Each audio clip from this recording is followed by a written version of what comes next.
আমার নাম হচ্ছে অ্যাডভোকেট বাবুল রবি দাস। আমি জয়পুর আইন পেশায় নিয়োজিত আছি। আজকে অন্তর্গত ভাঙ্গুড়া উপজেলা। তো ভাঙ্গুড়া উপজেলার মধ্যে আমি অবস্থান করতেছি। এই যে বাবুল রঞ্জন কুমার রবি দাস, আর ইনি হচ্ছেন মানিক রবি দাস, এবং ওনার আত্মীয় স্বজন এখানে আছেন। আমি কয়েকদিন আগে পত্রিকায় দেখলাম যে এখানকার যারা মুন্সি বা অনগ্রসর জাতি এই শ্মশানে লাশ নিয়ে গেলে ওরা কিন্তু ইয়ে করবে, বাধা দিত যে না এখানে মাটি দেওয়া হবে না, এই ছোট জাত। বিষয়টা যে খালি এতটুকুর মধ্যে সীমাবদ্ধ তা না, প্রকৃত পক্ষে কিন্তু বাংলাদেশে অনেকে স্বীকারই করে না যে আমাদের মধ্যে বৈষম্য নেয়, অস্পৃশ্যতা নেয়, ভেদাভেদ নেয়, কৌলিন্য অকৌলিন্য নেয়। প্রকৃত পক্ষে কিন্তু আমাদের সমাজে এগুলো আছে।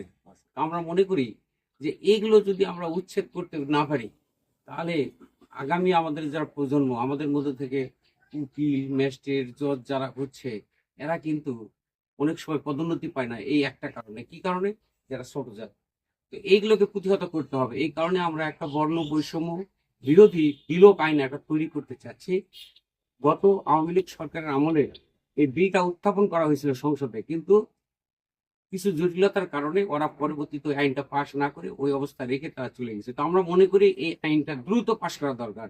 আপনারা জানেন এটা হলো মার্চ মাস চলতেছে, 21শে মার্চ 2026 সাল। এই দিনটা হচ্ছে বিশ্ব বর্ণ বৈষম্য বিলোপ দিবস। গোটা পৃথিবীব্যাপী এই দিবসটা পালিত হয়। এর পালিত করার উদ্দেশ্যটাই হলো মানুষ এক। পৃথিবীতে দেখবেন যে রক্ত, মাংস, চামড়া, এই তিনটা জিনিস নিয়ে কিন্তু গঠিত। অর্থাৎ গুরু রবিদাস বলতেছে আমাদের সামার বলা হয়। সামার মানে কি জানেন? ছয়াকার, ময়াকার আর র। ছয়াকারটা হলো চামড়া, র ময়াকারটা হলো মাংস, আর রথ হলো রক্ত। রবিদাস বলতেছে পৃথিবীতে প্রত্যেকটা লোকই চামার, আর আমাদের বলা হয় জুতা শিলা করার কারণে আমাদের চামার। এটা সঠিক না। এই কারণে গুরু রবিদাস বলতেছে জাতি জাতি বে জাত হ্যাঁ যে কেলান কা পাত। রবিদাস না 1964 জোলো জাত না পাত। উনি বলতেছে কলার গাছ ভিন্ন হতে পারে কিন্তু পাতা কিন্তু সবার একমতো, মানুষও ওই একরকম। উনি বলতেছে জন্ম জাতিকে কারণ হুত না কই নিস, নর কি নিস ক্যানেডারি উসকে করম কে কিস। বলতেছে জন্ম জাতির কারণে কি ছোট কিছু বড় হয় না, মানুষ সকলেই সমান পৃথিবীতে। অতএব অন্য মানুষ যে অধিকার, আমারও সেই একই অধিকার। আমরা চাই অন্য বস্ত্র, বাসস্থান, শিক্ষা, চিকিৎসা, নিরাপত্তা অন্য নাগরিকেরা যেটা পাবে আমরা যেন ওটা এই রাষ্ট্রের কাছ থেকে প্রত্যাশা করি, আমরা ওটাও যেন পাই। এইরকম প্রত্যাশা জ্ঞাপন করি। এখানে যে মানিক আছে, মানে কি হচ্ছে মূলত আমি দেখলাম যে এখানে প্রতিবাদী একটা ছেলে। এই ধরনের সত্য জিনিসকে তুলে ধরার জন্য আমি সুদূর জয়পুরহাট থেকে আসি এনাদের সাথে যোগাযোগ করলাম। আমি আজকে অবস্থান করতেছি ভাঙ্গুড়াতে, এই আমাদের রবিদাস কমিউনিটির সাথে। এনার বাসায় ভাত খাইলাম। তো আমি আশা রাখি আমাদের সাথে যোগাযোগ রাখবেন। ভবিষ্যতে এই মানিক হোক, রঞ্জন বাবু হোক, আমরা ঢাকাতে যখন ডাকবো আপনারা একটু আমাদের সাথে সঙ্গ দেবেন। একতাই বল। রবিদাস বলতেছে যে তোমরা মৌমাছির মতো এক জায়গা থাকো, তবেই অন্যায়কে প্রতিহত করতে পারবো।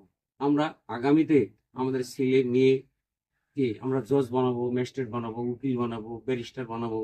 যদি বানাতে পারি এর সমাজের আমাদের মুক্তি হবে। অন্যথায় আমি জুতা সেলাই করতেছি, আমার ছেলে জুতা সেলাই করতেছে, আপনারা লক্ষ্য করছেন কিনা জানি না, এই রবিদাস জাতিটা ছেলে মেয়ে মানে নাতি পুতি সবাই জুতা সেলাই করে। এটা কি? এটা পেশার অবশ্যই পরিবর্তন করতে হবে। আমিও তো মুসির ছেলে, আমি ওকালতি করে খাচ্ছি না। আপনাদের এত ভয় কেন? ব্যারিস্টার হতে হবে, আমার থেকে বড় হতে হবে।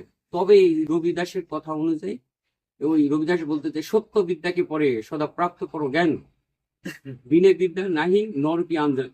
যারা বিদ্যা অর্জন করবে না ওরা কিন্তু নরকের মধ্যেই ঘোরাফেরা করবে, ওই অন্ধকারের মধ্যে ঘোরাফেরা করবে। আর যারা শিক্ষিত হবে তারা কিন্তু বহুদিন উপরে উঠে যাবে।